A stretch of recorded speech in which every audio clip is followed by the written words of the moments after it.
जो बनना हो सच्चा जीवन साथी, पति अपनाए एनएसवी। हमारी 2 बेटियां हैं, हम चाहते हैं कि उनका भविष्य सुनहरा हो, इसलिए हमने फैसला लिया है कि आगे बच्चे नहीं होने चाहिए। मैंने जिम्मेदार पति होने का फर्ज निभाया और एनएसवी को अपनाया। 10 मिनट में बिना चीर फाड़ के सरल सा उपाय और आधे घंटे बाद घर। खुराक और दिहाड़ी की भरपाई के लिए 1100 रूपए तुरंत मिल गए थे। न कोई कमजोरी और पत्नी का पूरा प्यार भी। क्यों जी? हटो जी। वही है सच्चा जीवन साथी जो पति अपनाए एनएसवी। राष्ट्रीय स्वास्थ्य मिशन, स्वास्थ्य विभाग हरियाणा द्वारा जनहित में जारी। नमस्कार, ये आकाशवाणी चंडीगढ़ है। अब आप रतिका से प्रादेशिक समाचार सुनिए। पहले इस बुलेटिन के मुख्य समाचार। केंद्रीय कृषि मंत्री अर्जुन मुंडा ने कहा है कि सरकार न्यूनतम समर्थन मूल्य, फसल विविधीकरण और किसानों पर दर्ज मामलों सहित सभी मुद्दों पर चर्चा के लिए तैयार है।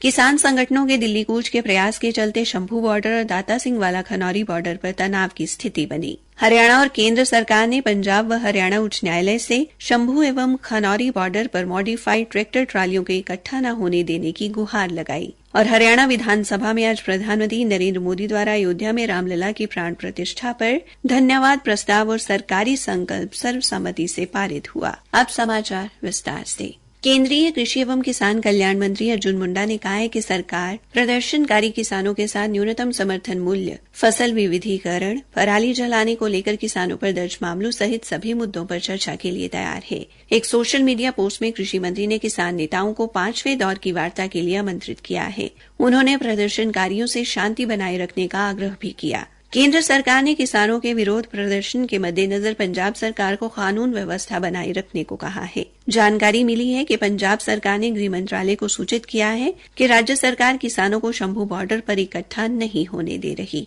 इस बीच किसान नेता सरवण सिंह पंधेर ने कहा कि सरकार के बातचीत के प्रस्ताव पर विचार किया जाएगा। आज किसान संगठनों के आह्वान पर दिल्ली कूच के लिए किसानों के जमा होने से शंभू बॉर्डर, दाता सिंह वाला खनौरी बॉर्डर और जींद पटियाला राजमार्ग पर तनाव बना हुआ है।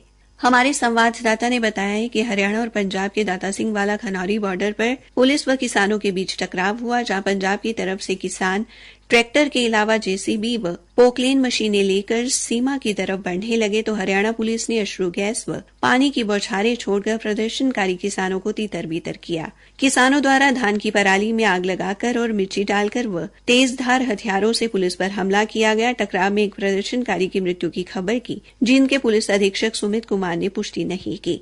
उन्होंने बताया कि किसान गंभीर रूप से घायल हैं। उन्होंने कहा कि इस टकराव में 10 पुलिसकर्मी भी घायल हुए हैं। अभी जानकारी मिली है कि गंभीर रूप से घायल किसान की अस्पताल पहुंचने पर मृत्यु हो गई।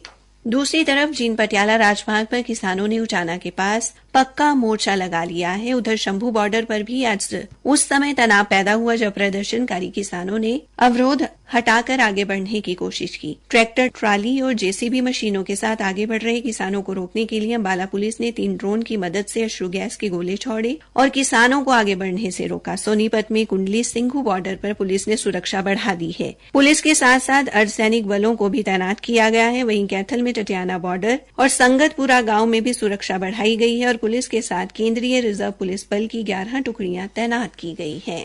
किसान आंदोलन में टोहाना बॉर्डर पर तैनात एक और पुलिसकर्मी सब इंस्पेक्टर विजय कुमार का देर शाम निधन हो गया। ड्यूटी के दौरान अचानक उनकी तबीयत खराब हुई। इसके बाद उन्हें अस्पताल ले जाया गया, जहां चिकित्सकों ने उन्हें मृत घोषित कर दिया। पुलिस महानिदेशक शत्रुजीत कपूर ने उनकी मृत्यु को अत्यंत दुखद बताया और कहा कि हरियाणा पुलिस दुख की इस घड़ी में उनके परिवार के साथ है। हरियाणा और केंद्र सरकार ने पंजाब एवं हरियाणा उच्च न्यायालय में याचिका दाखिल कर शंभू व खनौरी बॉर्डर पर बड़ी संख्या में मॉडिफाई किए गए ट्रैक्टर व ट्रालियों को इकट्ठा न होने देने की गुहार लगाई है।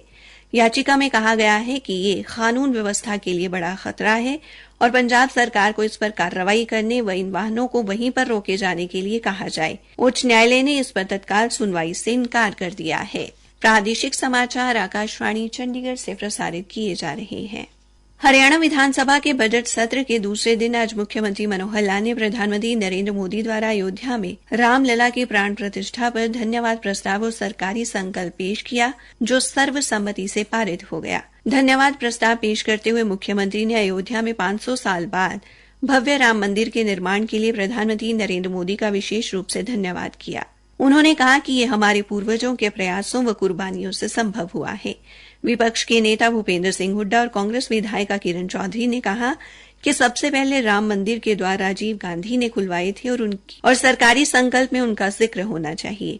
वहीं विधायक राम कुमार गौतम ने कहा कि सरकारी संकल्प में प्रधानमंत्री नरेंद्र मोदी का नाम विशेष रूप से उल्लेखित होना चाहिए क्योंकि उनका इसमें बहुत बड़ा योगदान है। निर्दलीय विधायक बलराज कुंडू ने भी राम मंदिर पर सरकारी संकल्प का समर्थन किया और कहा कि सरकार को प्रदेश में राम राज्य की विशेषताएं लागू करने का संकल्प भी लेना चाहिए। वहीं बीजेपी विधायक असीम गोयल ने धन्यवाद प्रस्ताव पर बोलते हुए कहा कि आज विपक्ष सदस्य कह रहे हैं कि राम सभी के हैं, लेकिन कांग्रेस सरकार के समय में राम सेतु को तोड़ने की योजना बनाई गई और विपक्षी दलों द्वारा रामलला के प्राण प्रतिष्ठा समारोह में जाने के निमंत्रण को ठुकरा दिया गया। वहीं जननायक जनता पार्टी के विधायक ईश्वर सिंह ने रामायण के रचयिता महर्षि वाल्मीकि के नाम पर अयोध्या हवाई अड्डे का नाम रखने के लिए सरकार की तारीफ की और कहा कि इस तरह सरकार ने पिछड़ों को भी सम्मान दिया है। गृह मंत्री अनिल विज ने भी राम मंदिर पर सरकारी संकल्प का समर्थन किया और सभी विधायकों की सहमति से यह प्रस्ताव पारित कर दिया गया। हरियाणा विधानसभा में आज राज्यपाल बंडारू दत्तात्रेय के अभिभाषण पर चर्चा हुई। विपक्ष के विधायकों रघुबीर कादियान, कुलदीप वत्स और चिरंजीव राव एवं शीशपाल सिंह ने कहा कि सरकार की कथनी और करनी में अंतर है। उन्होंने कहा कि प्रदेश में बेरोजगारी है और कानून व्यवस्था की स्थिति खराब हुई है। वहीं विधायक राम कुमार गौतम ने कहा कि मुख्यमंत्री मनोहर लाल की पारदर्शिता की नीति के चलते आज गरीब योग्य उम्मीदवारों को भी नौकरी मिल रही है। उन्होंने प्रधानमंत्री नरेंद्र मोदी की भी 3 तलाक पर कानून बनाने और राम मंदिर निर्माण के लिए तारीफ की तथा अपने क्षेत्र की समस्याएं भी सुनाई। वहीं विधायक बलराज कुंडू द्वारा निर्धारित समय के बाद भी न रुकने पर उपाध्यक्ष के आदेश पर मार्शल ने उन्हें सदन से बाहर कर दिया। आज सदन में 2 विधेयक, हरियाणा नगर पालिका संशोधन विधेयक 2024 और औद्योगिक विवाद हरियाणा संशोधन निरसन विधेयक 2024 पेश किया गया। पलवल के गोस्वामी गणेश दत्त सनातन धर्म कॉलेज में कल प्रेरक शिविर एवं रोजगार मेले का आयोजन किया जाएगा। मेले में जिला उपायुक्त नेहा सिंह मुख्य अतिथि के तौर पर शिरकत करेंगी। जिला रोजगार अधिकारी शक्तिपाल ने बताया कि शिविर का उद्देश्य युवाओं को उनके अधिकारों की जानकारी देना और जिम्मेदारी से अवगत करवाना है। शिविर में युवाओं को मतदान बारे भी जागरूक किया जाएगा। हरियाणा के कृषि मंत्री जेपी दलाल ने कहा है कि हरियाणा राज्य कृषि विपणन बोर्ड द्वारा भिवानी जिले के लोहारू क्षेत्र में यातायात व्यवस्था को और अधिक सुगम बनाने और किसानों के उत्पादों को अनाज मंडी तक ले जाने के लिए 16 सड़कों का निर्माण करवाया जाएगा। इसके लिए लगभग 20 करोड़ रुपए मंजूर किए गए हैं। कृषि मंत्री ने कहा कि सरकार द्वारा स्वीकृत सभी सड़कों का निर्माण कार्य शीघ्र ही शुरू किया जाएगा।